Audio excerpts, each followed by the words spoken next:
From advertising to software as a service to data. Across all of our programs and clients, we've seen a 55 to 65% open rate. Getting brands authentically integrated into content performs better than TV advertising. Typical lifespan of an article is about 24 to 36 hours. If we're reaching out to the right person with the right message and a clear call to action, then it's just a matter of timing. Welcome to the MarTech Podcast, and I Hear Everything production. In this podcast, you'll hear the stories of world-class marketers that use technology to drive business results and achieve career success. We'll unearth the real-world experiences of some of the brightest minds in the marketing and technology space so you can learn the tools, tips, and tricks they've learned along the way. Now here's the host of the MarTech Podcast, Benjamin Shapiro. Welcome to the MarTech Podcast. I'm Benjamin Shapiro, the executive producer of the MarTech Podcast, and today we've got a special episode for you, which is going to be guest hosted by Juan Mendoza, the author of the MarTech Weekly Newsletter. Juan is a recovering MarTech consultant turned creator who writes an amazing weekly newsletter about the MarTech industry. And I'm thrilled to invite him and some of his friends to take the mic and share their knowledge with you, our loyal MarTech Podcast listeners. All right, here's a special episode of the MarTech Podcast, guest hosted by Juan Mendoza, the author of the MarTech Weekly Newsletter. Hello, marketeers and MarTechers. My name is Juan Mendoza from the MarTech Weekly Newsletter. And this week, we are going to discuss market mix modeling and modern media buying in an age of online privacy. Joining me today is Rohit Maheswaran. He is the co-founder and chief product officer at LifeSite. The company was born from a deep understanding of the challenges in the increasingly stringent privacy regulations and cookieless world. LifeSite empowers marketers to create impactful campaigns and personalized customer experiences, bridging gaps left by third-party data for a privacy-centric, cookieless future. So today, Rohit and we are going to discuss how marketing mix modeling, we probably hear this acronym quite a bit floating around, how it actually unlocks scale and builds better budgeting decisioning when it comes to media buying and optimizing that media as well. So here's our first conversation with Rohit Maheswaran from LifeSite. He is the co-founder and chief product officer. Rohit, how are you doing? I'm good, mate. How are you? I'm doing well, thanks. I'm doing well. We were just discussing before we hit record here about how busy we both are. It sounds like LifeSite has been on a bit of a growth tear at the moment. How's the past 6 months been? Oh, it's been fantastic. I think our new product line is taking off. While we've been pretty much known in the third-party marketing measurement space in the past, now the evolution of the company has seen it move towards more first-party based measurements, as well as introducing some of these more modern AI techniques for doing marketing measurements. That's awesome. Well, it's great to hear. I mean, right now, there is a lot of movement in the measurement space in marketing online, and a lot of it is being forced by the cookieless future, which seems to be looming over us constantly. But I think a lot of change will happen in 2024 once Google starts deprecating third-party cookies properly.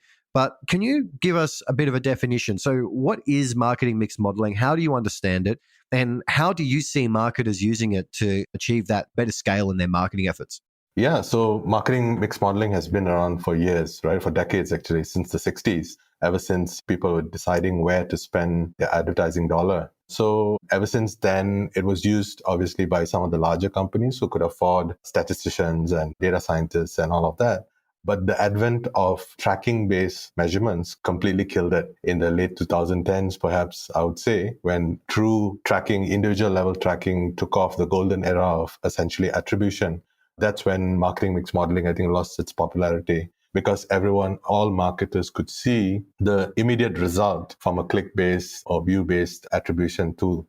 And then that ended up being like a fake delusion of sorts where this is what is working. When in reality, marketing mix modeling is actually the true sense of being able to really measure the influence of any media channel, online and offline, and not just gravitate towards the giants in the digital media space, and be able to then measure that influence on the KPI, right? Or the offline or the sale. So that's marketing mix modeling. Obviously, the traditional methodologies have now since evolved. There are cloud-based, AI-based capabilities today that enable a lot faster output of these marketing mix models and is able to then give even a non-technical or non-marketing analytics person to deliver a same output. So, so as you say, marketing mix modeling has been around for a long time, but it's slowly evolved. It's almost like we're going back to the future here a little bit because it's becoming increasingly important to marketers, particularly marketers that are managing a lot of media spend, to figure out those signals. From my experience, MMM has played a role in understanding not just channel outcomes in terms of where the money's coming from, where the conversions are coming from, but also things like weather, seasonality, and other elements in the whole marketing mix. So it gives you sort of a broader context. But why now? Why is MMM becoming such an important part of the marketing toolkit?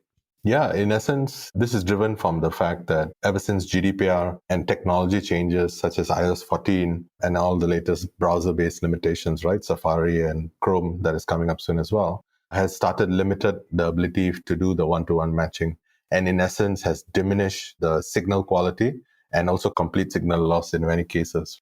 So if attribution can't be done or tracking-based methodologies can't be done accurately, your measurements outcome is just not accurate. So you're reading all your reports in Google Analytics, which is all almost completely wrong. And then you have the in-platform reporting, which is telling you one thing. And then you look at your Shopify account, it tells you another thing. So it's completely disjointed in that sense. So that's where marketing mix modeling comes in as a secondary methodology and in this today's world to supplement your decision-making capabilities and try to guide you towards triangulating the actual truth of what's happening in the world in terms of your marketing outcomes. So like you mentioned, marketing mix modeling, of course, takes in all kinds of data.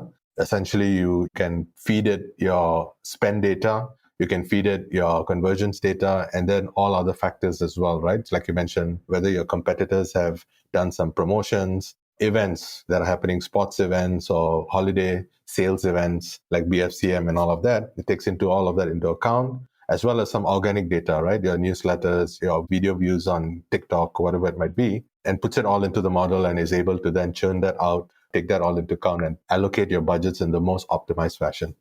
So MMM has this ability to get that signal, right? So what is each channel contributing, which is kind of interesting because the way, maybe you can help our audience understand how it actually works. Is it a black box? You feed it a bunch of data and it gives you some results. Is there weightings? Is there different types of methodologies within using an MMM model? Could you perhaps step us through, like, what does that look like on the ground, perhaps with even the LifeSite software? Yeah, absolutely. So MM model is a model, right? It's a prediction model. It's a statistical model. So in essence, it's the structure is already there. The foundation is there. It understands all the different ad channels. It understands how the data is impacting specific outcomes, right? It understands two core things in advertising, which is ad stock and saturation. Ad stock being how long is the effect of an ad on a person, right? On a consumer, as well as then saturation as to how far can you go before the channel gives you diminishing returns. So all of these things are built into it. And in essence, what you're doing is feeding it historical aggregated data of all your activities that you've done in the past. This includes like up to 2 years of your spend data across all the channels, as well as then the corresponding sales data for that specific day or for that specific week. So that's another great thing about MMM is we don't need individual level data. This kind of completely privacy safe and privacy compliant in every angle that you can think about. And then once you feed the data in all the external data factors, which is already built in, right? So that's something that LifeSite provides, where we already build in all these other external data factors into it. And then you train the model. So this is now made a lot easier with a lot of open source models. The most popular one from Meta called Robin. You then have Google Lightweight. You have Orbit from Uber and few others. And all of this essentially, LifeSite sees ourselves as a data platform, right? We are not a machine learning product per se, but we are enabling you to apply any machine learning model on top of the data that you ingest into our platform. So in essence, making it super easy for non-technical marketers to leverage some of these tools out of the box.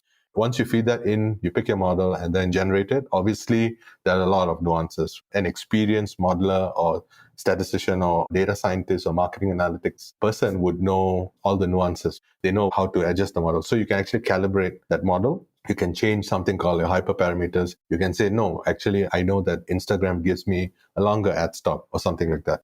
And it's all custom for your brand as well. So the whole idea is to build something custom to your brand and your industry and your country, for example. And then from there, it is just trained, and within 20 to 30 minutes, it's trained on. We use the cloud, so Google Cloud, and that's done quite quickly. And then you get to look at the results. And the results will essentially tell you a prediction accuracy or like a confidence level of what the model outputted. And from there, we essentially are able to then decide whether you want to use that, whether that's close to your truth of what you're seeing in attribution as well, and perhaps all your other knowledge that you have and experience that you have. And then from there, obviously, you can work with our consultants and be able to then decide whether this model is good for you. Once you have that, then it's all about building up scenarios, your media plan scenarios, essentially. And you can say, okay, if I increase my budget from 100,000 last week to 120,000, what incremental sales is that going to give me? That's where this flexibility of using this model in a cloud or software-based environment gives you that power, right? You're not paying Nielsen $1 million for one model and then stuck with it for the whole year. You're kind of being able to adapt and move quite quickly. What I'm seeing in the market right now is that a lot of folks that are shifting away from, say, last click attribution or multi-touch attribution, which was pretty common and prevalent, say, in Google Analytics, etc. They're shifting away from that, and they're kind of using a combination of MMM and geolocation or like holdout groups and incremental testing. How are you seeing MMM sitting kind of in the MarTech analytics stack? Is it kind of one tool? Is it becoming the source of truth increasingly? What's that mix look like, do you think, right now for a lot of companies? I think any experienced marketing scientist or marketing analytics person would have all these tools in their tool bag. We always start with MMM in the sense that we take the customers, when we speak to the customer for the first time, we say, let's reallocate your budgets first. So let's not do any big mega change. Let's not track anything. Just give me your data. Let's reallocate your budgets. We start with that. Once they have that, then they run the campaigns. Obviously, this is then backed with the proper movement of data. We have a data activation tool as well, which essentially sends the highest quality data to all the ad platforms so that they track your attribution better and your conversions better. And the second step is then to do attributions and daily optimizations.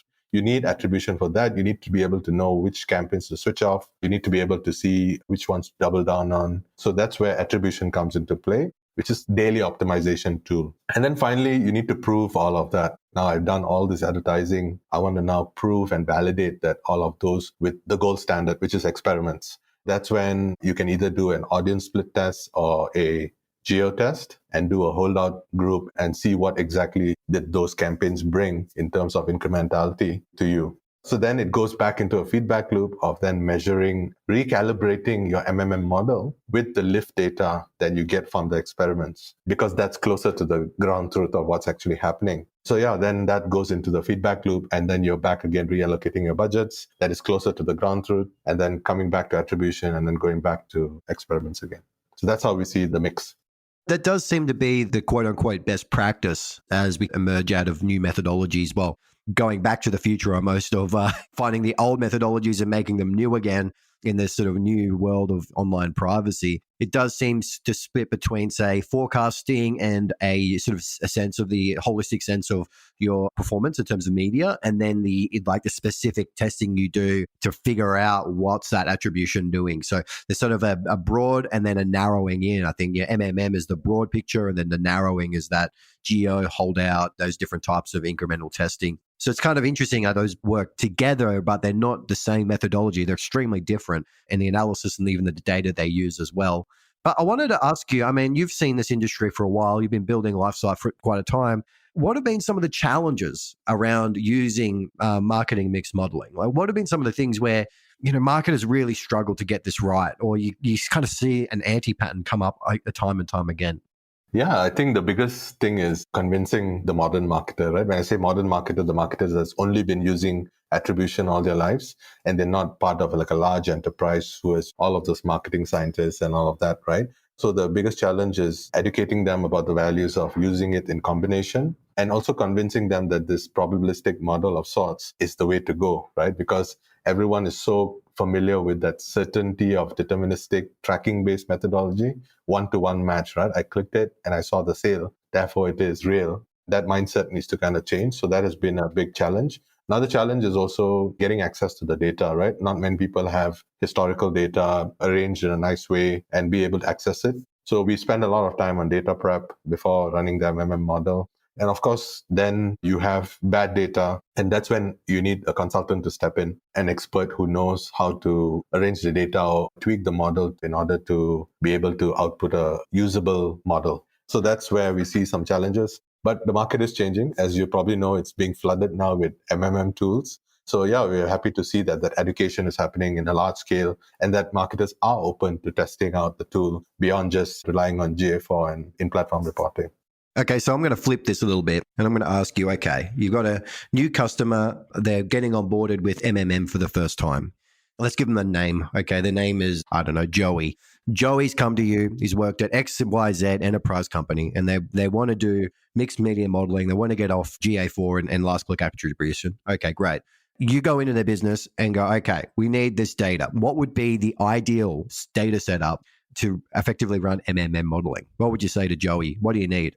So we need typically at least a year's worth of data. So if you're a business that has been running for shorter than that, it's just, you're probably too young, it's probably too small. So you have to be a certain size. At least I would say 50,000 USD in marketing spend a month. That's the sweet spot that we're seeing where it actually makes sense, more than 3 channels. So you have to fulfill this criteria before marketing mix modeling is suitable. Otherwise, it's just not practical, right? You can do just fine with your attribution tools. And then essentially we're saying you got to either connect your data into the platform. So connect all your digital channels that we have connectors for. So just log in and authorize and give permission to access the data. Alternatively, if you have data sitting in an offline store, you can then load that into a Google Sheet or something like that, and then connect the Google Sheet to our platform as well. Then the data starts flowing in. We see what you would call an MMM schema, what the model would be fed essentially in a nicely arranged format. And then we map that schema to the model, and then you're good to go. So if the prediction is high and accuracy is high, then we would really deep dive into it and see what it's saying. And it all has to make sense as well. If it just says something completely non-intuitive, then we know it's not the right model.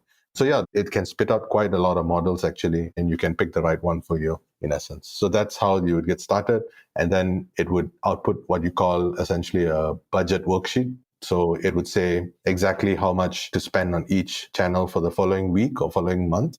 And then you would then feed that data into Facebook directly or into Google and so on and so forth. And then monitor the outcomes in the following weeks. So yeah, so then it's a feedback loop, right? You come back with the data. So that is automatically refreshed and feeds back into the model. And then the model is updated again and recalibrated with lift data if needed.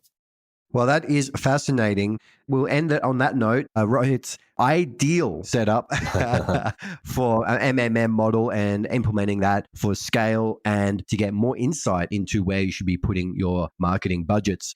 That wraps up our episode today for the MarTech podcast. Thank you to Rohit Maheswaran from LifeSite for joining us. In part 2 of this interview, and which we'll publish tomorrow, Rohit and I are going to do a little bit more of a deep dive into optimizing media buying in the privacy-first era. So if you can't wait until our next episode, would like to learn more about Rohit, you can go find a link to his LinkedIn profile in our show notes. You can also contact him on Twitter, where his handle is @RohitMah, or visit his company website at lifesite.io. Rohit, thanks for joining me. Thanks, Juan. Nice talking to you. Okay, that wraps up this episode of the MarTech podcast. Thanks to our guest host, Juan Mendoza, the author of the MarTech Weekly Newsletter.